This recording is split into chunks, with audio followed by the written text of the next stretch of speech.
அனைவருக்கும் வணக்கம். பாரம்பரிய திருவள்ளுவர் குலவம்சம் பிரசன்ன ஜோதிடர் சுப மாரிமுத்து திருப்பூரிலிருந்து இந்த பதிவு உங்களுக்காக. ஐயா வணக்கங்க ஐயா. வணக்கம் ஐயா. ஐயா இப்போது மக்கள் சார்பாக ஒரு கேள்வி இன்றைக்கி நான் கேட்கலான்னு இருக்கேன். கேளுங்க ஐயா. ஐயா அதாவது இந்த ஜாதகத்தில் முடக்கு இருக்கு, ஜாதகத்தையும் முடக்கிருச்சு, கண்டிப்பாக அதனால் வாழ்க்கையில் நிறைய பிரச்சனைகள் அப்படின்னு சொல்லி நிறைய பேர் கேட்குறாங்க. கண்டிப்பாங்க ஐயா. இந்த முடக்குங்கிறது என்னங்க ஐயா? அதற்கும் கர்மாவுக்கு ஏதாவது சம்மந்தம் இருக்காங்க ஐயா? ரொம்ப பற்றி சொன்னீங்கன்னா ரொம்ப உதவியாக இருக்குங்க. நல்ல கேள்விங்க ஐயா. இந்த கர்மாவே முதல் எங்கேருந்து வருது அப்படிங்கிறது தான் இப்போ நம்ம சொல்ல போகிறோம். இது வரைக்கும் எத்தனையோ கருத்துக்களெல்லாம் நீங்கள் இந்த உலகத்தில் கேட்டிருப்பீங்க. ஆனால் இந்த பதிவில் நீங்கள் பொறுமையோடு இந்த கருத்தை ஒரு இனிமையோடு நிதானமாக கேட்டிங்கன்னா உங்களுடைய ஊழ்வினை கர்மா எங்கிருந்து உருவாச்சு, இதனுடைய இந்த கர்மானால் நாம் என்ன கஷ்டப்படுறோம், நாம் இந்த பூமியில் பிறக்கிறதுக்கு என்ன வரம் வாங்கி வந்தோம், நம்ம பாவ புண்ணியமெல்லாம் ஜாதக கட்டத்தில் போய் எப்படி எடுக்கிறது, நம்மளுடைய தோஷம்னு சொல்கிறோமே அந்த தோஷம் எப்படி கிரியேட் ஆகுது, நம்ம இந்த பூமியில் பிறக்கும்போது கொண்டு வந்த கர்மாவா, இல்லை கடவுளே நம்மளுக்கு ஒரு தண்டனையாக கொடுத்த கர்மாவா, இல்லை நம்ம இந்த பூமிக்கு வந்ததுக்கு அப்புறம் செய்த கர்மாவா, இது எல்லாத்தையுமே நம்ம பொறுமையாக கேட்கணும்னா கண்டிப்பாக இந்த பதிவை நீங்கள் பொறுமையோடு கேளுங்க. உங்களுக்கு இதில் ஒரு பெரிய ஒரு ரகசியம் ஒன்று அடங்கியிருக்குது. அந்த ரகசியத்தை தான் இன்றைக்கி இந்த உலகத்துக்கு அரங்கேற்றம் பண்ணுறேன். இந்த முடக்கு நம்ம ஐயா கேட்டதில் ஒரு அற்புதமான ஒரு விஷயம் என்ன அப்படின்னு கேட்டிங்கன்னா, முடக்குங்கிறது அந்த காலத்தில் பெரிய திறமையை கட்டி போட்டு வச்சுட்டா நம்மனால் அது இயங்க முடியுமா? முடியாது இல்லைங்களா ஐயா? முடியாது. அப்போது அதே மாதிரி ஜாதக கட்டத்தில் நமக்கு வேண்டிய யோகத்தை கடவுளே நம்மளுக்கு நாம் செய்த பாவத்தினால அது முடக்கி வச்சிருச்சுன்னா அந்த பாவகத்தை அந்த ஜாதகர் அனுபவிக்க முடியுமா? அனுபவிக்க முடியாது. அப்போது அந்த அனுபவிக்க முடியாமல் வெளி உலகத்தில் போய் நம்ம தேடி போன பிறவியில் செய்த பாவத்தை இந்த பிறவியில் நீங்கள் தேடி கண்டுபிடிச்சி வாழ்க்கையில் நீங்கள் எப்போ மேலுக்கு வர்றது? அப்போது அந்த கர்மா 12 ராசி கட்டத்துக்குள்ள 27 நட்சத்திரத்தில் 9 கிரகங்களுக்குள்ள ஒரு பெரிய ஒரு ஆத்துமாத்துமான கர்மா, உங்கள் பூர்வ ஜென்ம கர்மா இதுக்குள்ளே எங்கேயோ ஒரு இடத்துல முடங்கியிருக்குது. இந்த முடக்கை மட்டும் உங்கள் ஜாதகத்தில் நீங்கள் கண்டுபிடிச்சிட்டிங்கன்னா ஹைலைட்டாக வாழ்கிறதுக்கு, இந்த உலகத்தில் சுதந்திரமான வாழ்க்கை வாழ்கிறதுக்கு ஒரு மிகப்பெரிய பொக்கிஷம் உங்கள் ஜாதகத்துக்குள்ளேயே இருக்குது. அப்போது அந்த ஜாதகத்துக்குள்ளே நாம் போன பிறவியில் நம்ம கர்மா நாம் என்ன செய்திருப்போன்னு உங்களுக்குள்ளே பெரிய குழப்பம் இருக்கும். என்னங்க ஐயா, நீங்கள் என்ன கர்மா பண்ணிட்டு வந்தீங்க, நாம் போன பிறவியில் நம்ம யாரை ஒரு வதச்சோம், யாரை நம்ம மனசை புண்படுத்தினோம், நம்ம தாத்தாவுக்கு சோறு போட்டோமா, நம்ம பாட்டனுக்கு சோறு போட்டோமா, நம்ம முப்பாட்டனுக்கு சோறு போட்டோமா, நம்ம கொள்ளுப்பாட்டனுக்கு சோறு போட்டோமா, அப்போ நம்ம அப்பாவுக்கு நம்மளை பெற்றவருக்கு நம்ம சாப்பாடு கொடுத்தோமா, இவங்களுக்கெல்லாம் நம்ம சேவை பணிவிடைகள் செஞ்சோமா, நம்மளுடைய உறவுகளுக்கெல்லாம் அரவணைச்சு போனோமா, நம்மளுடைய இந்த மாதிரி நாம் இரத்த சம்பந்த உறவுகளில் இருந்து தான் இந்த உலகத்துக்கு நம்ம வெளியில் வந்திருப்போம். அப்போது வெளியில் நீங்கள் நிற்கிறீங்க, அப்படியே மேலே போய் பார்த்தீங்கன்னா ஒரு 7 தலைமுறையில் ஒவ்வொருத்தரும் செய்த கர்மாவெல்லாம் நம்ம பிளட்டு ரிலேட்டிவாக இப்போ நீங்கள் கரண்ட்டில் இருக்கிறவங்ககிட்ட தான் டெபாசிட் பண்ணியிருக்கோம். அப்போ இது தெரியாமல் நாம் ஜாதகத்துக்குள்ளே போய் தசாபுத்தி நல்லா தனுங்க இருக்குது, நான் ரொம்ப கஷ்டப்படுறேன், என் ஜாதகத்தில் போய் பார்த்தேன் எல்லா கிரகங்களும் நல்ல வலிமையாக இருக்குன்னு சொன்னாங்க, ஆனால் இன்னும் என்னுடைய கடன் அடையலை, இன்னும் என்னோடய கர்ம தீர்ந்த மாதிரியே தெரியல, எனக்குள்ள ஒரு தாட்டு என்னமோ நான் ஒரு பின்தங்கின வாழ்க்கையிலே வாழ்ந்துட்டுருக்கேன் அப்படின்னு நீங்கள் சொல்லும்போது, அப்போ இதையெல்லாம் தாண்டி ஒரு கர்மா உங்களுடைய ராசி கட்டத்துக்குள்ளே எங்கேயோ ஒரு பக்கத்தில் ரகசியமாக புதைஞ்சிருக்கு. அப்போது அந்த ரகசியமாக புதைஞ்சிக்கக்கூடிய அந்த முடக்கு தான் இன்றைக்கி இந்த உலகத்துக்குள்ளே நீங்கள் தெரிஞ்சுக்கக்கூடிய விஷயம். அப்போ அந்த முடக்குங்கிறது ஒன்று உண்மை. இந்த உலகத்துக்கு நம்மளை எல்லாத்துலேயும் நல்லா யோசிச்சு பாருங்கள். 12 ராசி கட்டம் இருக்குதுங்களா ஐயா? ஆமாங்க ஐயா. ஆனால் கிரகம் எத்தனை இருக்குதுங்க? 9 தான் இருக்குங்க ஐயா. ஆமாம், 12 ராசிக்கு 12 கட்டத்துக்கு 12 கிரகம் கொடுத்துருக்கலாமல்ல கடவுள். அப்போ ஏன் 3 கட்டத்தை மட்டும் எம்டி பண்ணி மீதி 9 கிரகத்தை வச்சுக்கிறாருன்னா, அப்போ நாம் செய்த 3 தலைமுறை கர்மாவுக்கு அது எந்த கட்டம் பிளாக் ஆகுதோ அந்த கட்டத்துக்குள்ளே ஏதோ ஒரு ரகசியம் இருக்கிறனால தானே எங்கேயோ ஒரு பக்கத்தில் நீங்கள் கண்டிப்பாக கர்மாவில் மாட்டுவீங்கிறது கடவுளே படைச்சு தானே இதை உருவாக்கியிருக்காரு. 12 ராசிக்கு 12 கட்டம் கொடுத்துருந்தா எங்கே நீங்கள் சுற்றி வந்தாலும் ஏதோ ஒரு வீட்டுக்குள்ளே போய் உட்காந்துக்கலாம். ஆனால் ஒரு வீடு சுத்தமாக இருக்குது, ஒரு வீட்டில் 4 கிரகம் இருக்குது, ஒரு வீட்டில் 3 கிரகம் இருக்குது, ஒரு வீட்டில் 5 கிரகம் இருக்குது, ஒரு 3 வீடு 4 வீடு காலியாக இருக்குது. அப்போ எங்கேயோ ஒரு ராசி கட்டத்துக்குள்ளேயே கடவுளுடைய கர்மா விளையாட்டு, அது ரகசிய விளையாட்டு தான். அப்போது இந்த இடத்துல தான் உங்கள் ஜாதகத்தில் முடக்கு இருக்குது. இந்த முடக்கை நீங்கள் எப்படியெல்லாம் அதை ஆராய்ச்சி பண்ணி கண்டுபிடிக்க முடியும் அப்படிங்கிற ஒரு விஷயத்தை தான் இன்றைக்கி நம்ம இந்த உலகத்துக்குள்ளே இதை நுழைக்க போகிறேன். இப்போ அப்பா செய்த பாவம்னு ஒன்று இருக்குமில்லங்க ஐயா, நம்ம அறியாத வயசில் தெரியாதில்ல, அப்பா செய்த பாவம் ஒன்று இருக்கும். அப்பாவுடைய சொத்து பிள்ளைக்குத்தானா, அப்பாவுடைய பாவம் பிள்ளைக்குத்தானே, என்னங்க ஐயா? சரி, அப்போ தாத்தா இருக்கிறாரு, தாத்தாவுடைய கர்மா உயில் எங்கே எழுதி வைக்கிறாருங்க? அப்போது மகனை விட்டுறாரு. அப்போ தாத்தா மாதிரியே முகம் இருக்குது, தாத்தா மாதிரியே அவருடைய நடை உடை பாவனை இருக்குது, அவர் தாத்தாவுடைய ஜீனு தான் அப்படின்னு இவர் சொல்லும்போது, அப்போ தாத்தாவுடைய சொத்து பேரனுக்கு சொந்தம்னா தாத்தாவுடைய பாவம் எங்கே போகுங்க? Very good. அப்போ அப்போது இந்த கர்மா எப்படி டிரான்ஸ்ஃபர் ஆகுதுன்னு உங்களுக்கு தெரியுதா? அப்போ நீங்கள் போன பிறவியில் அந்த தாத்தாவுடைய பேரனை நீங்கள் பிறக்கிறதுக்கு கர்மம் உங்களை செயல்பட வச்சுருக்குது. அதனால் நீங்கள் தாத்தாங்கிறீங்க. அதனால் அந்த கௌரவமை எங்கள் தாத்தா சம்பாரித்த சொத்து நான் தான் அனுபவிக்கணுங்கிற விதியை நீங்கள் உருவாக்கிறீங்க. அப்போது இந்த ஜாதகத்தில் அந்த ஊழ்வினை தோஷந்தான் ஏதோ ஒரு வழியில் உங்களை கர்மாவை செயல்படுத்துது. அதனால தான் இந்த ஜாதகத்தில் எந்த ஒரு முடக்கை எடுக்கிறதா இருந்தாலும் சூரியன் என்ற நட்சத்திரம் எதுவோ அந்த நட்சத்திரத்துக்கு எந்த வீடு முடக்காகுதோ அங்கே தான் உங்களுடைய கர்மா ஒளிஞ்சிருக்கும். இதுதான் உங்களுடைய பெரிய ஒரு பொக்கிஷமான ரகசியம். சரிங்க ஐயா, இப்போ இதில் நவகிரகங்கள் 9 இருக்கும்போது ஏன் சூரியனை மட்டும் நம்ம இதில் எடுத்துக்கணும்னு நீங்கள் சொல்கிறீங்க? நல்ல கேள்விங்க ஐயா. நீங்கள் கேட்டீங்க பார்த்தீங்களா, 9 நவகிரகம் இருக்கும்போது சூரியனை மட்டும், அந்த சூரியன் என்ற நட்சத்திரம் பிறக்கும்போது அந்த வீடு மட்டும் முடக்காகுன்னு நீங்கள் கேட்டீங்க இல்லையா? இதுதான் அற்புதமான கேள்வி. ஏன் அப்படின்னு கேட்டிங்கன்னா, சூரியன்னா அப்பா, அப்பாவோட உயிர் கரு போய் அம்மாவுடைய பனிக்கூடத்தில் கர்ப்பத்தில் வச்சு 10 மாதம் 300 நாள் சுமந்து நீங்கள் இந்த பூமிக்கு வெளியில் வரும்போது நீங்கள் என்ன பாவத்தை இவங்க விதைச்சாங்களோ அந்த கர்மாவை வாங்கிட்டு தான் நீங்கள் வெளியில் பிரசவமாகறீங்க. இதுதானே? அப்போ சூரியன் என்ற நட்சத்திரம், அந்த சூரியனுங்கிறது உயிர் கருவல்லவா, அப்பாவுடைய உயிரணுக்கள் அம்மாவுடைய கருவிக்குள்ளே போய் நாம் குழந்தை வடிவத்தில் இருந்து 300 நாள் பாவ உன்னித்த பதிவில் ஏட்டை எழுதி ஒரு ஜாதகத்தை கையில் கொடுத்து பிறந்த உடனே உங்களுக்கு ஒரு ஏட்டை பெரட்டி நீ இப்படித்தான் விதி, இனிமேல் இப்படித்தான் நீ வாழணும்னு சொல்லி உங்கள் கர்மாவை நீங்கள் கர்மாவோடு தானே வெளியில் பிறக்கிறீங்க. அப்போ சூரியன் என்ற நட்சத்திரம் தானே இந்த உலகத்துக்கு ஒரு பெரிய ஒரு மகத்துவம். இப்போ பாருங்கள், விடிய வரைக்கும் நம்ம முழிச்சிட்ருக்குறோம், காலையில் சூரிய உதயமானால் அவங்கவுங்க செயல்படுறோம். மீதி எல்லா கிரகங்களுக்குமே வெளிச்சத்தை கொடுக்கக்கூடிய சக்தி சூரியனுடைய பிம்ப ஒளிக்குத்தானே உண்டு, என்னங்க ஐயா? அதனால தான் மேசத்து உச்ச வீடுன்னு சொல்லி மேசத்தை உச்சம்னு சொல்லி சூரிய உச்சத்தை அங்கே தான் வச்சாங்க. அப்போது அந்த காலச்சக்கரத்துக்கு 5ஆம் இடம் பூர்வ புண்ணியஸ்தானத்தில் போய் சிம்மத்தில் கொண்டு போய் சூரியனை ஆட்சி வீடுன்னு வச்சாங்க. அப்போது சூரியனில் இருந்து தான் அந்த மையப்புள்ளி உருவாகுது. அப்போ உங்களுடைய ஜாதகத்தில் அந்த சூரியனாகப்பட்டவர் பிறக்கும்போது நீங்கள் உங்கள் ஜாதகத்தை நீங்கள் எடுத்துக்கங்க ஐயா. நீங்கள் இன்றைக்கே போய் கதவை திறந்து உங்கள் பெட்டியை திறந்து பீர்வாவுக்குள்ளே உங்களுடைய ஜாதகம் இருக்குது, அந்த ஜாதகத்தை எடுத்து ஜோதிடர்கிட்டையே நீங்கள் சந்தேகம் கேட்குறக்கு முன்பு நீங்களே உங்களுடைய கர்ம பற்றி தெரிஞ்சுக்கிறதுக்கு இந்த பதிவில் உங்களுக்கு ஒரு ரகசியத்தை சொல்லித்தரேன். உங்கள் ஜாதகத்தில் இப்போ இது வரைக்கும் ராசி கட்டத்தை நீங்கள் பார்த்துருப்பீங்க, ஆனால் பாதசாரம்னு ஒன்று இருக்கும் இல்லைங்களா? ராசிக்கு பாதசாரம்னு ஒன்று இருக்கும்.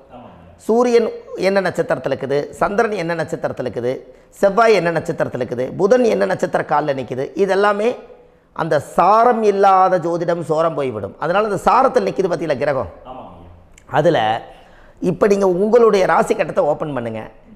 இதில் ராசி கட்டத்தில் சூரியன் என்ற நட்சத்திரம்னு ஒன்று இருக்கும் இல்லைங்களா? அது எதுவாக வேணாலும் இருந்துட்டு போட்டோம். அந்த நட்சத்திரம் தான் நீங்கள் பிறக்கும்போது தாயுடைய கருவறைக்குள்ள கரு உருவான நட்சத்திரமே அதுதான். புரிஞ்சுங்களா ஐயா? பிறக்கும்போது நீங்கள் அந்த கருவுடைய நட்சத்திரம் அப்பா வந்து கருவை உருவாக்கி கர்மாவை விதைச்சது அந்த சூரியன் என்ற நட்சத்திரம் தான். அந்த வீட்டுக்கு தான் இந்த ராசி கட்டத்தில் உங்களுக்கு முடக்கு உருவாகுது. புரிஞ்சுங்களா ஐயா? அப்போது ஒரு ஜாதகத்தில் சூரியன் என்ற நட்சத்திரம் எதுவோ அதுதான் உங்களுடைய கர்ம நட்சத்திரம். இப்போ நம்ம பிறக்காதுக்கு முன்னாடி அப்பா கட்டத்தில் அந்த கர்ம டெபாசிட் ஆகிருக்கும். அதை ட்ரான்ஸ்ஃபர் எப்படி பண்ணுறாரு? அவருக்கு ஒரு கல்யாணம் மூச்சு, அவர் குடும்ப வாழ்க்கையில் வாழ்ந்து நம்மளோட உயிர் கருவை கொண்டு போய் ஊராம் பொண்ணை கல்யாணம் பண்ணி பொண்டாட்டின்னு எடுத்துக்கொண்டு அந்த பொண்டாட்டிங்கிற உரிமையாகி இவருடைய உயிர் கரு உருவாகி வாரிசுகள் வெளியில் வருது. அதானங்க ஐயா? அப்போது அந்த சூரியன் என்ற நட்சத்திரம் தான் இந்த உலகத்தில் ஒரு பிரம்மாண்டமான நட்சத்திரம். இந்த நட்சத்திரம் உங்கள் மனசுக்குள்ளே ஏதாவது இருந்துச்சுன்னா உங்கள் வீட்டில் ஏதாவது ஒரு நல்ல விஷயங்கள் நீங்கள் பண்ணுறதா இருந்தால் அந்த கர்மா நட்சத்திரம் சூரியனுடைய நட்சத்திரம் இருக்குது பார்த்தீங்களா, அந்த நட்சத்திரத்தில் எந்த ஒரு சேவைகளும் செய்யக்கூடாது. அதுதான் கர்மா. அதை போய் நீங்கள் ஆக்டிவேட் பண்ணி விட்டீங்கன்னா அது முன்னோர்களை வந்து நீங்கள் வந்து தொந்தரவு பண்ண மாதிரி. அந்த கர்ம நட்சத்திரம் தான் உங்கள் வாழ்க்கையில் அது புதஞ்சிருக்கிறதா.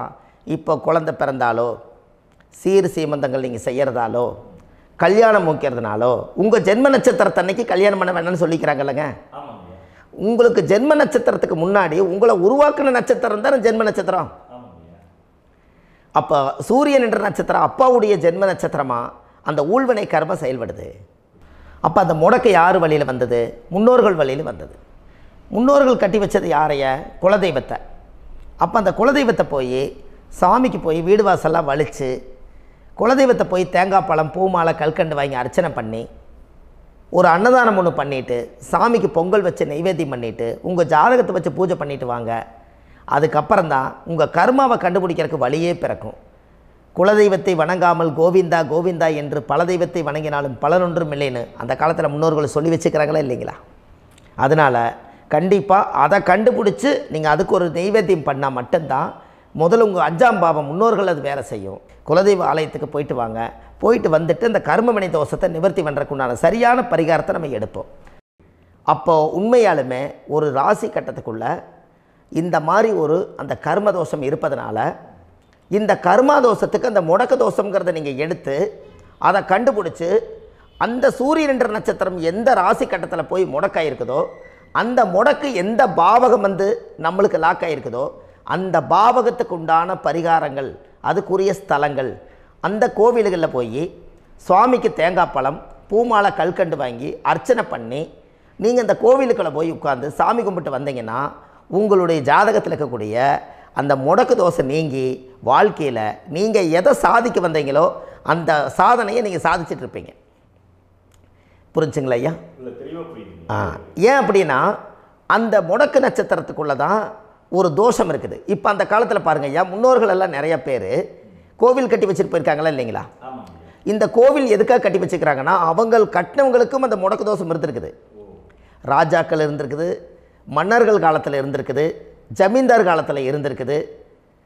இப்போ அவங்களுடைய அமைப்புகள் எல்லாமே முன்னோர்கள் என்னமோ அறியாமல் தெரியாத தன்னடக்கம் இல்லாத ஒரு கர்மாவை இவங்க செஞ்சிட்டாலும் அதுக்குரிய பரிகார ஸ்தலங்களை கொண்டு போய் அந்த காலத்திலே ஜாதகம் பார்த்து நம்ம வந்து முன்னோர்களுடைய பாவத்தை நாம் செய்த பாவத்தையும் தீர்த்துட்டு நமக்கு கீழே அடுத்த சந்ததிகள் அடுத்த தலைமுறைகள் வந்தாலும் இந்த கோவில்களுக்கு வந்து விளக்கு போட்டு சாமி கும்பிட்டு இந்த மண்ணை மிதிச்சிட்டு போனால் அன்னையோடு அந்த கர்மா தீருங்கிறது அந்த காலத்திலேயே முடக்கு தோசை பரிகாரத்தை கோவில் வழியில் அந்த காலத்தை திசை திருப்பி வச்சுருக்காங்க. அப்போ நீங்கள் கோவிலுக்கு போகாமல் கண்டிப்பாக இந்த பரிகாரத்தை நீங்கள் உடைக்க முடியாது. ஏன் உடைக்க முடியாதுன்னா இப்போ நீங்கள் எத்தனை வருஷம் வாழ்கிறீங்க ஐயா? 120 வருஷமே வச்சுக்கோங்க. சூரியன் திசை 6 வருஷம், சந்திரன் திசை 10 வருஷம், செவ்வாய் திசை 7 வருஷம், ராகு திசை 18 வருஷம், குரு திசை 16 வருஷம், சனி திசை 19 வருஷம், புதன் திசை 17 வருஷம், கேது திசை 7 வருஷம், சுக்கிரன் திசை 20 வருஷம். இப்போ நான் சொன்ன டோட்டலெல்லாம் கூட்டிங்கன்னா 120 வருஷம் வரும். இது ஒரு மனிதர் பிறந்து பூரண ஆயுளோடு வாழ்ந்தால் இந்த 120 வருஷம் வாழ்ந்தால் அவர் இந்த பூலோக பதவி விட்டு சிவலோக பதவி போயிடுவார். அதுக்கு பேர் தான் பூரண ஆயுள் என்று பொருள். அப்போ இந்த பூரண ஆயுளை வாழ்ந்தவருக்கு 120 வருஷம். கோயில் எத்தனை வருஷம் வாழுதுங்க ஐயா? கோயில் பழங்காலத்து கோயிலெல்லாம் எத்தனை வருஷம் வாழுதுங்க? 12 வருஷத்துக்கு கும்பாபிஷேகம். அது ஓகே, அது பரவாயில்ல. 12 வருஷத்துக்கு ஒருக்கா பழசை புதுப்பிச்சு கும்பாபிஷேகம் பண்ணி மறுபடியும் அதுக்கு பவர் ஊட்டி சக்தி ஊட்டி அதுக்கு உருவேற்றுறாங்க. நான் சொல்கிறது கோயில் 5000 வருஷம் 4000 வருஷம் பெரிய பெரிய சித்தர்கள், மகான்கள், ரிஷிமார்கள், யோகிகள், சித்தர்கள் இவங்களெல்லாம் போய் கோவில்லையே சிவனையும் பெருமாளையும் வழிபாடு பட்டுட்டு கோவில்லையே ஒரு ஓரத்தில் ஜீவசமாதி ஆயிட்டாங்கன்னு பழைய கால கோயிலில் சித்தர்கள் குடியிருக்காங்களா இல்லைங்களா? இருக்காங்கல்லங்க ஐயா. அப்போது நாம் 120 வருஷம் வாழ்கிறோம், கோவில் 5000 வருஷம் வாழுது. எங்கே சக்தி அதிகமாக இருக்குன்னு சொல்லுங்க? கோவிலில் தாங்க ஐயா. கோயில் தான், அதில் ஒன்றும் மாற்றம் இல்லைங்களே. கோவில் தாங்க. அப்போ கோவிலில் தான் அந்த சக்தி இருக்குதுன்னு நீங்கள் சொல்கிறீங்க. அப்போ உங்களுடைய கர்மாவை உடைக்கிறதுக்கு 120 வருஷம் பெருசா 5000 வருஷம் பெருசான்னு சொல்லுங்கள்? 5000 தாங்க. அப்போ 5000 வருஷம் உள்ள அலைகள் வந்து எத்தனை அந்த சிவனுக்கு இப்போ சிவன் கோயிலே உங்களுக்கு முடக்கு தோஷத்துக்கு ஒரு கோயில் வருதுன்னு வச்சுக்கோங்க. அந்த கோவிலில் எத்தனை முடக்குகளுக்கு உண்டான கோவில்கள், எத்தனை பழங்களை ஊற்றி சாமிக்கு அபிஷேகம் பண்ணியிருப்பாங்க, எத்தனை பால் கூட ஊற்றிருப்பாங்க, பன்னீர், தேன், இளநீ, மஞ்சள் நீர், திருமஞ்சனம், அபிஷேகம், பொங்கல், நைவேத்தியம் இத்தனையும் செஞ்சு அந்த சிவனை வந்து சிவனாக பார்த்து அந்த கருவறைக்குள்ள ஒரு கிராணங்கள் வரும்போதும் கூட பாதுகாப்பு பண்ணி வச்சு நல்ல சக்தியோடு அந்த கருவறையை புத்தியோடு அவங்க வேலை செஞ்சு அந்த காலத்தில் வச்சுருக்காங்களா இல்லைங்களா? அப்போது நம்ம வீட்டை அவ்வளோ சுத்தமாக வச்சுருக்க முடியுமா? என்ன தான் வாஸ்து இருந்தாலும் முடியாது இல்லைங்களா? அப்போது அவ்வளவு ஒரு பவர்ஃபுல்லான கோவில் அந்த முடக்கு தோஷத்துக்குள்ளே ரகசியமாக அந்த கோயில் அடங்கியிருக்குது. உங்கள் ஜாதகத்துக்குள்ள உண்மையாலுமே ஊழ்வினை கோயில், கர்மவினை கோயில் அதுக்குள்ளே இருக்குது. அந்த ஜாதகத்தை கணிச்சு பார்த்தா கரெக்டாக உங்களுடைய ஜாதகத்தில் அப்பாவுடைய கருவறையிலேருந்து உயிர் உருவாகிற நேரத்தில் இருந்து இப்போ வரைக்கும் நீங்கள் கரண்ட்டில் வாழ வரைக்கும் அந்த கர்ம கூட வர்றத ஒரே ஒரு இடத்துல போனால் மட்டும்தான் விட்டுட்டு வர முடியும். அது எந்த வீடு அப்படின்னு கேட்டால் உங்களுக்கு வந்து அப்பாவுடைய கர்மா வழியில் போய் அந்த கோவில் பழையகால கோயில், பழையகால தெய்வங்கள், அந்த கோவில் தான் உங்கள் ஜாதகத்துக்குள்ள ரகசியமாக இருக்கும். அது ஏன் இந்த பதிவில் உங்களால் சொல்ல முடியாது அப்படின்னா, இந்த பதிவில் ஏன் உங்க சொல்ல முடியாதுன்னா உங்கள் ஜாதகம் தெரியாமல் என்ன கோயிலை நீங்கள் சொல்லுவீங்க? இப்போ பொதுவாக ஒரு நட்சத்திரத்துக்கு ஏதோ ஒரு கோவிலை அவங்க சொல்லி நீங்கள் போயிட்டு வரீங்கன்னு வச்சுக்கோங்க. ஆனால் அது வேலை செய்யலைன்னா நம்மளுக்கு என்னங்க இவ்வளோ கஷ்டப்பட்டு போய் அதை பலனடையிலேன்னு கேள்வி கேட்டக்கூடாது. உங்கள் ஜாதகத்தை நீங்கள் கொண்டாங்க, உங்கள் டேட் ஆஃப் பர்த் டயத்தை போட்டு ஜாதகத்தை கணிச்சு நீங்கள் சூரியன்ன்ற நட்சத்திரத்துக்கு உங்களுடைய கர்மவினை கோவில் யார், உங்களுடைய முடக்கு யார், ஊழ்வினை தோஷத்துக்கு உண்டானவர் யார், தாய் வழி கர்மா யார், தந்தை வழி கர்மா எது, நீங்கள் பிறக்கும்போது வந்த கர்மா என்ன, இது எல்லாம் கணிக்காமல் பொதுவாக ஒரு கோயிலில் போய் நீங்கள் பாட்டுக்கு சாமி கும்பிட்டு வந்தால் பலன் எப்படி கிடைக்கும்? கண்டிப்பாக கிடைக்காது ஐயா. என்னங்க ஐயா? அது தெரிஞ்சு பண்ணாதான் சரியா? ஒரு டாக்டர்கிட்ட போகிறீங்க, என்னை அப்படியே ஸ்கேன் பண்ணி ஒரே ஒரு மாத்திரை கொடுங்கன்னு கேட்டால் டாக்டர் கொடுப்பாருங்களா? அவர் என்ன பிரச்சனை இருக்குதோ அதை முதல்ல கண்டுபிடிச்சி ஸ்கேன் பண்ணி பார்த்து ரிப்போர்ட் எடுத்து அது மூலியமாக தான் கொஞ்சம் எடுத்து ஐயா உங்களுக்கு இந்த பிரச்சனை, இதுக்கு தீர்வுக்கு இதுக்கு உண்டான மெடிசன், இது இப்படித்தான் சாப்பிடணும்னு அது முறையாக சொல்லி அந்த உயிர் வாழ வைக்கிறாரு டாக்டர். அவர் ஒரு தெய்வ வடிவத்தில். கரெக்டுங்களா ஐயா? அப்போ உங்களோட கர்மா எங்கே செயல்படுது அப்படின்னா இந்த முடக்க நீங்கள் இந்த பதிவில் தெரிஞ்சுக்கங்க. அதுக்குரிய நட்சத்திரம் என்னன்னு தெரிஞ்சு வச்சுங்க. உங்கள் ஜாதகத்தில் சூரியன்ற நட்சத்திரத்தை எடுத்துக்கங்க. அந்த வீட்டுக்கு முடக்க இந்த பதிவில் எந்த வீடு லாக் ஆகிருக்குதுங்கிறத நான் உங்களுக்கு இந்த வீட்டில் சொல்கிறேன். அந்த வீட்டு நீங்கள் பாருங்கள், உங்களுடைய லக்கணத்துக்கு அது எந்த வீடு. இப்போ லக்கணத்துக்கு ஒரு 7வது வீடுன்னே வச்சுக்கோங்க. அப்போ லக்கணத்துக்கு 7வது வீடே முடக்கு. அப்படி ஒரு முடக்கு ஆகிப்போச்சுன்னா ஒரு ஜாதகத்தில் லக்கணம் தான் 1, 7ஆம் இடம்ங்கிறது மனைவி ஸ்தானம். ஒரு ஆணுடைய ஜாதகத்துக்கு 7ஆம் இடம் தான் மனைவி. அவருக்கு நல்ல மனைவி அமையாமல் ஆடம்பரம் இருந்தும் வீடு அரண்மனை மாதிரி இருந்தும் அந்த மனைவியை ஒரு சந்தோஷமாக அவர் அனுபவிக்க முடியாது. புரிஞ்சுங்களா ஐயா? சந்தோஷமாக அனுபவிக்க முடியாது. ஏன் அப்படி? 7ஆம் இடத்துல தான் அவரோட கர்மா உட்கார்ந்துருக்குது. கரெக்டாக சொன்னீங்க. 7ஆம் இடத்துல தான் அந்த கர்மா உட்கார்ந்துருக்குது.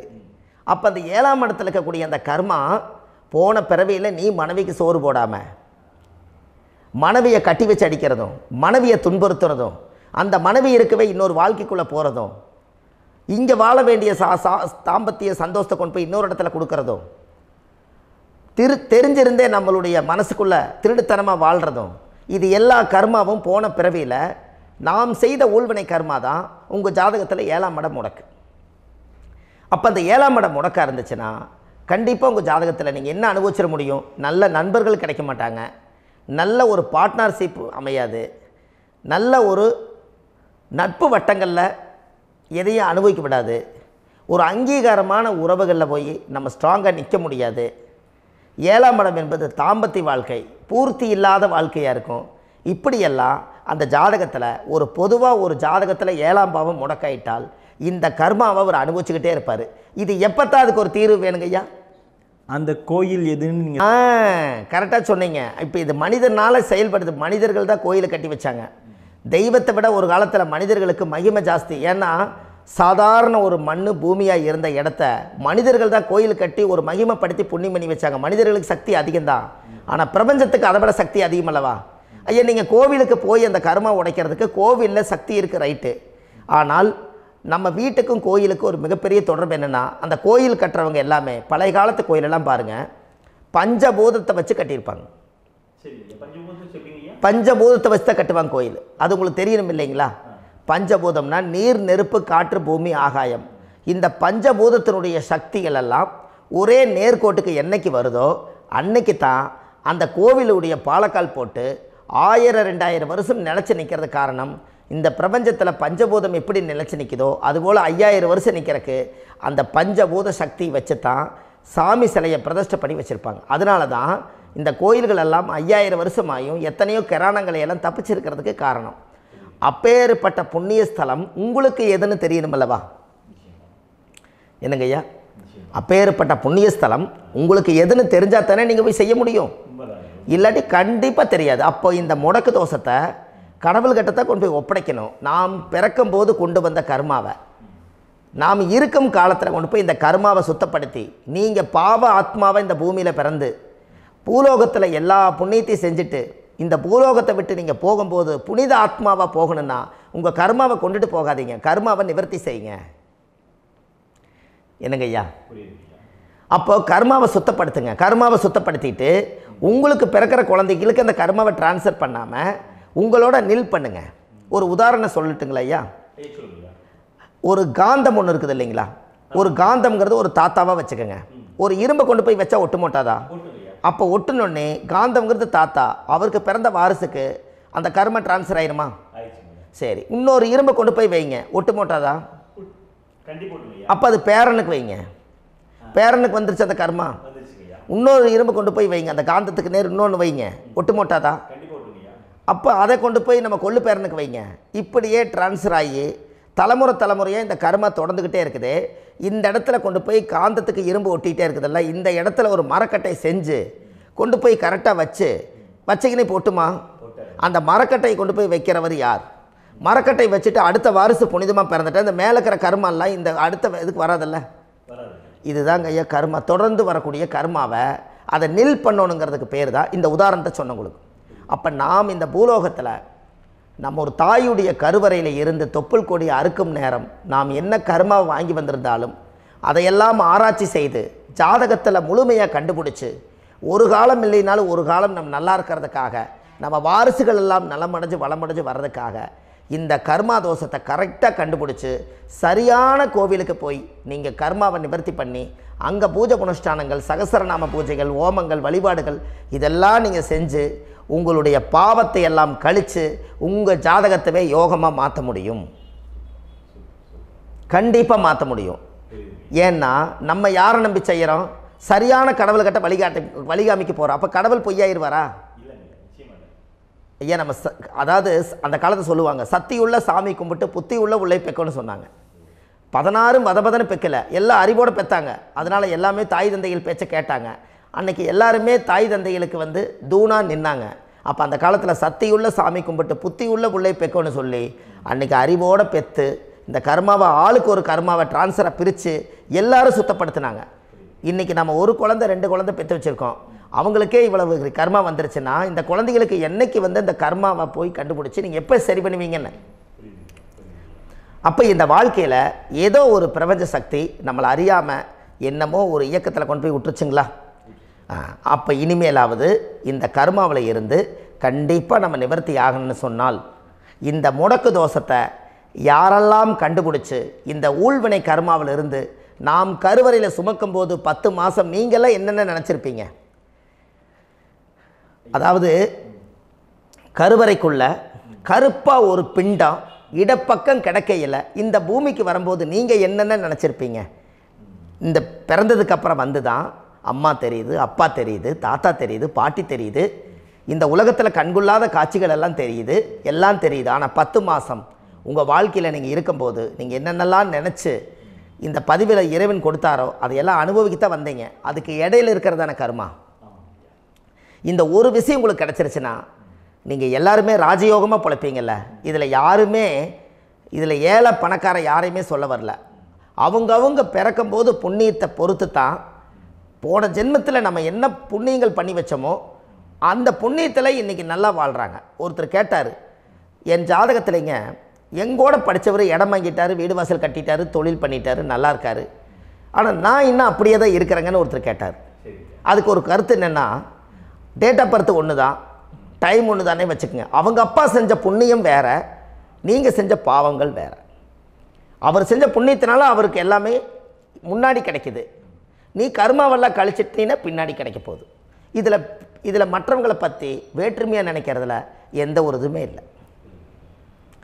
அப்போ ஒருத்தர் பார்த்து ஒருத்தர் வாழ வேண்டாம். உங்களுடைய சுய அறிவை வச்சு இந்த பூலோகத்தில் இந்த பூமியில் நீங்கள் 4 தெரிஞ்சு நல்ல விதமாக கற்றுக்கிட்டு இந்த உலகத்தில் சிறப்பாக வாழ கற்றுக்குங்க. அதுக்கு அந்த ஊழ்வினை தோஷத்தை கண்டுபிடிங்க. உங்களுக்குன்னு ஒரு முடக்கு இருக்குதுங்கிறத இன்றைக்கி நீங்கள் எழுதி வைங்க. அதை எப்படியாவது கண்டுபிடிங்க, அதை தேடுங்க. ஒரு முறை நீங்கள் ஜாதகத்தை கொண்டு வாங்க. அந்த ஜாதகத்தை கொண்டு வந்து உங்கள் பாவகத்தில் எத்தனாம் பாவம் முடக்காயிருக்குதுன்னு பாருங்கள். அந்த பாவகம் முடக்காயிருச்சுன்னா உங்கள் வாழ்க்கையில் அதிலிருந்து உங்களால் வெளியில் வரவே முடியாது. கண்டிப்பாக வர முடியாது. அதை நீங்கள் கண்டுபிடிச்சா மட்டும்தான் நீங்கள் மேலே வர முடியும். ஏன்னா நிறைய பரிகாரங்கள், பூஜைகள், யாகங்கள், ஓமங்கள் எல்லாம் செய்து வச்சும் கூட அந்த கர்மவினைக்கு உண்டான கோவிலுக்கு போய் அந்த 5000 வருஷ பழமை வாய்ந்த தெய்வத்துக்கிட்ட போய் நீங்கள் முறையிட்டு விளக்கு போட்டு உங்கள் கர்மத்தை எல்லாம் நான் நீ தான் தீர்த்து கொடுக்கணும்னு சொல்லி நம்பிக்கையோடு போய் நீங்கள் போய் அந்த சரணாகதி அடையிறீங்க பாருங்கள், அங்கே தான் உங்கள் கர்மாவை எடுத்து விடுறாரு. அப்போ இந்த ரகசியம் உங்களுக்கு வேணுமல்லவா? அப்போ உங்கள் ஜாதகத்தில் எங்கே முடங்கி இருக்குது, அதுக்குரிய கோவில்கள் எல்லாம் என்ன, அதுக்கு தான பரிகாரம் என்ன, அதுக்கு நீர் பரிகாரம் என்ன, யாத்திரை பரிகாரங்கள் என்ன, நீங்கள் வீட்டில் இருந்தே செயல்படுத்தக்கூடிய பரிகாரங்கள் என்ன, பரிகாரம் கோவிலுக்கு போய்த்தான் நடக்குமா, இல்லை நாம் வீட்டில் வச்சு வணங்குறதுனால நடக்குமா, நாம் செய்யக்கூடிய தர்ம பரிகாரங்கள் என்ன, தான பரிகாரங்கள் என்ன, இப்படி பல விதமாக இருக்கிறனால உங்கள் ஜாதகத்துக்கு எந்த மாதிரி பரிகாரம் கனெக்ட் ஆகுதுங்கிறது தெரியணும். இது தெரியாமல் கண்டிப்பாக உங்களால் செயல்படுத்துறது ரொம்ப கஷ்டம். இதனால் இதை நீங்கள் தெரிஞ்சுக்கணும்னா இப்போ நம்ம பாருங்கள், நீங்கள் அந்த தெரிஞ்சுக்கிட்டாலே உங்கள் வாழ்க்கையில் ஒரு டைம் தான் நீங்கள் தெரிஞ்சுக்க போகிறீங்க. உங்களுடைய கர்மா என்ன, நீங்கள் எங்கே செயல்பட்டு போயிட்டுருக்கிறீங்க, உங்கள் போகிற பாதை சரியா இல்லை அந்த பாதையில் முள்ளு கல் இருக்குதா, இது எல்லாம் உங்களுக்கு தெரியலனா இந்த முடக்கை கண்டுபிடிக்கக்கூடிய சக்தி வாய்ந்த இந்த கர்மாவை நிவர்த்தி பண்ணுறதுக்கு வழிகள் இருக்குது. அதனால் நீங்கள் கண்டிப்பாக இந்த முடக்கை தெரிஞ்சுக்கணும். இந்த முடக்கு ராசினா என்ன உண்மையாலுமே உங்கள் வாழ்க்கையில் நீங்கள் தெரிஞ்சு இனிமேல் உங்கள் வாழ்க்கையில் இதுவரையிலும் கர்மாவுக்குள்ளேயே கஷ்டப்பட்டீங்க, வழி தெரியாமல் கண்ணை கட்டி காட்டில் விட்ட மாதிரி இருந்தீங்க. இனி அப்படி இருக்க வேண்டாம். உங்கள் ஜாதகத்தில் 12 ராசி கட்டத்தில் 9 கிரகம் போகும், மீனி 3 கிரகம், 3 கட்டம் வந்து உங்களுக்கு எங்கேயோ ஒரு பக்கத்தில் 3 கட்டம் எம்டியாக தான் இருக்கும். கரெக்டுங்களா? அது இல்லாமல் ஒரு ஜாதகம் பிறக்காது. ஏன்னா 9 கிரகத்துக்கு 9 கணக்கு போட்டால் 3 கட்டம் எம்டியாக தான் நிற்குது.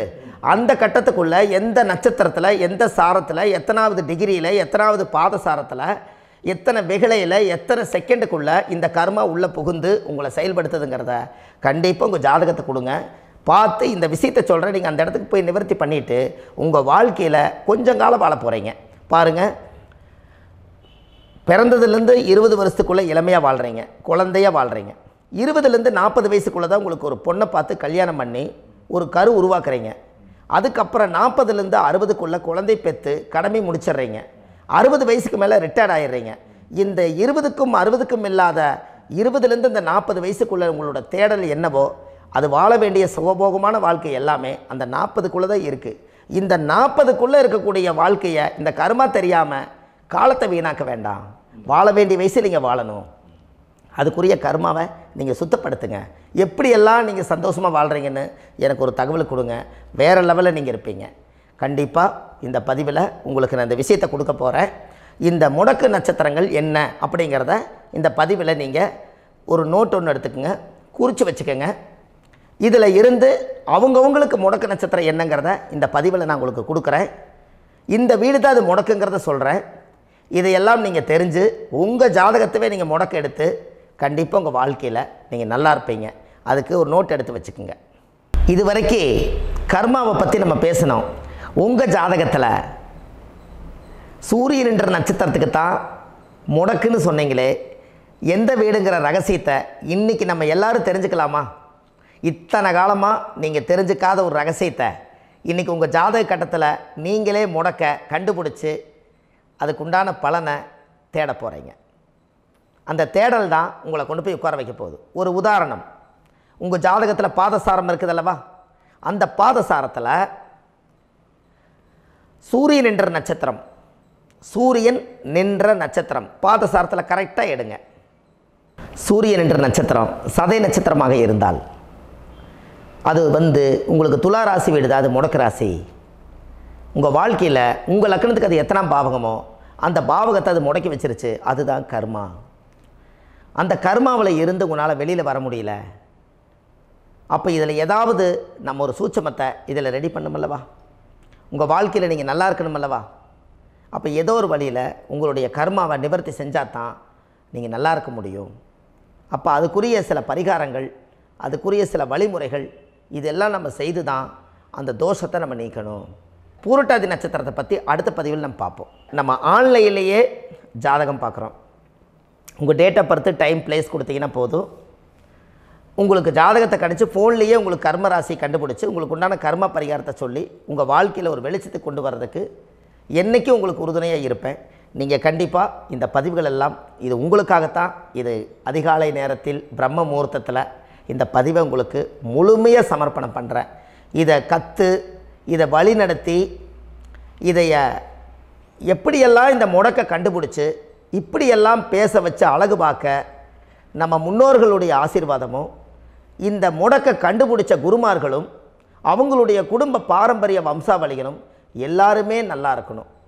அதுக்காக இந்த நேரத்தில் நான் அடியேன் சுப மாரிமுத்தாக இருந்து திருப்பூர்லேருந்து இந்த பதிவை உங்களுக்கு நான் கொடுக்குறேன். கண்டிப்பாக இந்த முடக்கு கோயிலுக்கு, இந்த முடக்கு தோஷத்துக்கு உண்மையான பரிகாரங்கள், எளிமையான பரிகாரங்கள் நீங்களே வாழ்க்கையில் செஞ்சு ஆதிகால பரிகாரங்கள் உங்கள் மனசுக்குள்ளே இருக்குது. அதை செயல்படுத்தினா மட்டும் போதும், வாழ்க்கை எங்கேயோ போயிடும். கண்டிப்பாக ஒரு முறை உங்கள் ஜாதகத்தை அனுப்பி வைங்க, உங்களுக்கு நான் பார்த்து பலன் சொல்கிறேன். இன்றைக்கி நான் கொடுத்த பதிவுகள் எல்லாம் உங்களுக்கு ரொம்ப பயனுள்ளதாக இருந்திருக்கும். உங்களுக்கு இது வரைக்கும் எத்தனையோ கர்ம வினைகளை பற்றி தெரியாமல் இருந்திருப்பீங்க. இந்த பதிவில் நிறைய கேட்டு தெரிஞ்சுக்கிட்டீங்க. இதெல்லாம் வாழ்க்கையில் ரொம்ப முக்கியமான பரிகாரங்கள், எளிமையான பரிகாரங்கள். நேராக நீங்கள் கடவுளை தான் கெட்டியாக பிடிக்க போகிறீங்க. அந்த பரிகாரங்கள் எல்லாம் செஞ்சு அதிகாரமாக வாழ்ந்து இந்த பூலோகத்தில் நல்ல சிறப்பாக வாழ்கிறதுக்கு இந்த பரிகாரம் உங்களுக்கு ரொம்ப யூஸ்ஃபுல்லாக இருக்கும். கண்டிப்பாக இந்த பதிவை செய்யுங்க. நம்ம பாரம்பரிய திருவள்ளுவர் குல வம்சம், பிரசன்ன ஜோதிடர் சுப மாரிமுத்து, திருப்பூரில் இருக்கேன். 30 ஆண்டு காலமாக நம்ம ஜோதிடம் பார்த்து கொண்டு இருக்கிறோம். இவ்வளவு காலமாக எத்தனையோ ஆயிரக்கணக்கான மக்களுக்கு நம்ம ஜோதிடம் பார்த்து வழிகாட்டி நிறைய மக்களுக்கு நிறைய சேவைகள் செஞ்சுருக்கேன். நிறைய கோயில் கட்டி வச்சுருக்கேன், கும்பாபிஷேகங்கள் பண்ணி வச்சுருக்கேன், அன்னதானங்கள் நிறையா பண்ணி வச்சுருக்கேன், புண்ணிய யாத்திரைகள் நிறைய போய் வந்திருக்கேன். மக்களுக்காகவே நான் உங்களுக்கு உழைக்க தயாராக இருக்கேன். இந்த ஜோதிடம் என்னுடைய ஒரு பாரம்பரியமாக என்னுடைய அப்பா, தாத்தா, முன்னோர்கள் இதெல்லாம் எங்களுடைய குலத்தொழில் இது. அதனால் நாங்கள் பாரம்பரியமாக திருவள்ளுவர் குல வம்சம். வள்ளுவர் வாக்குன்னு யூடியூப் சேனலில் போனீங்கன்னா 1000 பரிகாரங்கள் கொடுத்துருக்கேன். அதுவும் உங்களுக்கு ரொம்ப யூஸ்ஃபுல்லாக இருக்கும். வள்ளுவர் வாக்கு அப்படின்னு போடுங்க. அப்படி இல்லைன்னா சுப மாரிமுத்துன்னு போடுங்க. இதில் பரிகாரங்கள் நிறையா கொடுத்துருப்பேன். கண்டிப்பாக இதெல்லாம் நீங்கள் சந்தித்து நீங்கள் ஒரு சப்ஸ்கிரைப் பண்ணி வச்சுக்கோங்க. நான் போடக்கூடிய பதிவுகள் எல்லாமே உங்களுக்கு நோட்டிஃபிகேஷனை வந்துடும். அதனால் நீங்கள் ஒரு சப்ஸ்கிரைப் பண்ணி வச்சுக்கோங்க.